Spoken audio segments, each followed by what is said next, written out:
Actually, we, the Global Institute of Management, is always committed to bring transformation in the educational arena of entire nation. And in that curry only, today we have arranged a new episode on National Education Policy, that is FDP.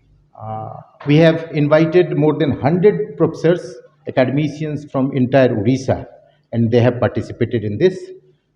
Today we have invited Professor Gaurang Charananda sir and Dr. Ananya Mitra as a guest. In this regard, I can tell that the main motto behind organization of this particular FDP is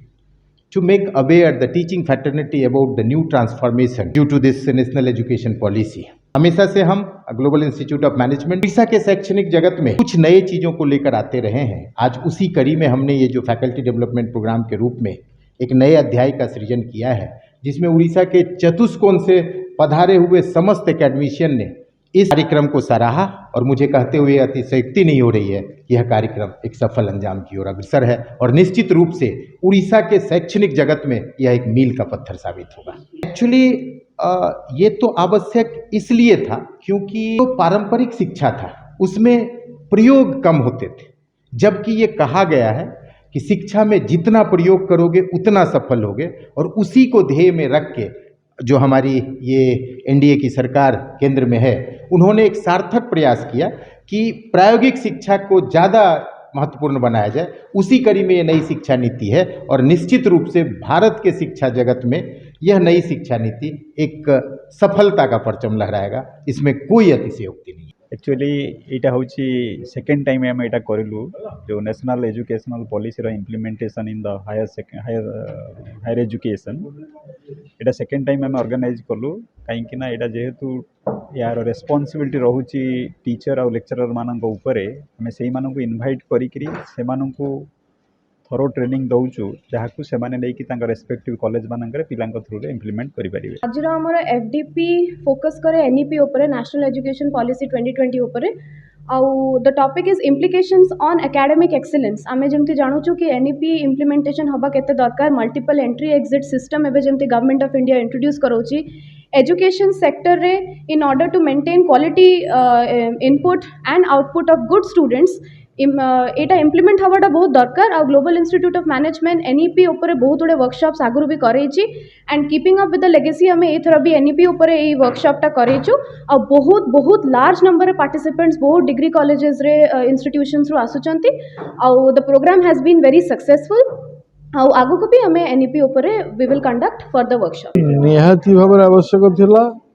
एवं ए training बहुत आगुर हबार थिला एवं ये training पर leadership role नवा कथा Utkal university, कारण उत्कल यूनिवर्सिटी रे बहुत एफिलिएटेड कॉलेजेस अच्छी।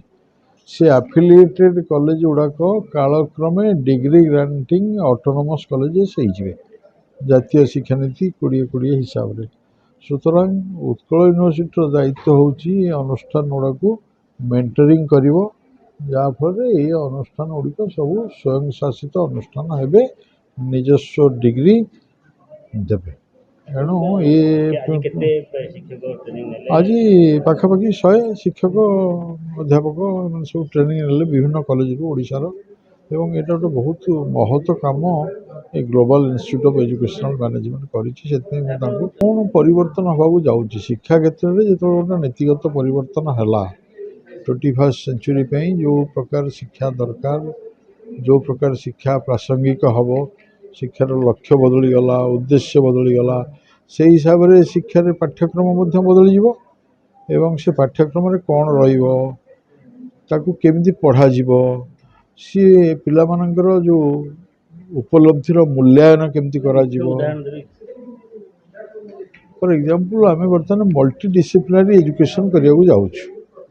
एकाधिक विषय पिला पढ़िबो। आगुरु विषय केंद्रिक थला, बर्तमान एकाधिक विषय आम ज्ञान को गोटे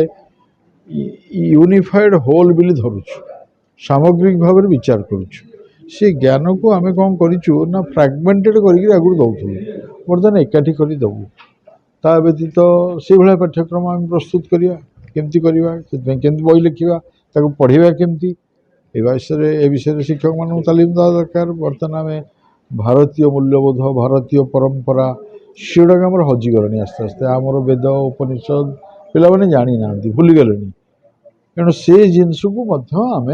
पाठ्यक्रम भितर आनी पिला सचेतन करूँ निजर संस्कृति निजर धर्म निजर दर्शन विषय रे। एक्चुअली आम गोटे एनईपी रिगार्डिंग 2020 जो नूतन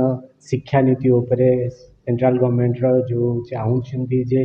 टेक्निकल एजुकेशंस दिया जाऊ पिला मानू कहीं प्रोफेशनल एजुकेशन सहित आम जदि सेटा को अपडेटेड न करूचे ताले रेवेन्यू जनरेशन तो पिला माने तांकर निजर एम्प्लॉयबिलिटी बढ़िया को प्रोब्लेम हम सो से कि आम नूतन शिक्षा नीति रे आम सेटा को अपडेशन करूँगी जोटा कि सेंट्रल गवर्नमेंट आउ से कौन होची ना बहुत गुड़े चेंजेस आसूची जो चेंजेस टाको आम अपडेट करने किसी फैकल्टी मेंबर्स ओडिशार विभिन्न प्रांतरू आज डाकिकी गोटे फैकल्टी डेवलपमेंट प्रोग्राम करूचु जोटी कि एकेडमिक एक्सीलेंस से माने भी अपडेट हो पारे और पिला मानू भी अपडेट करें।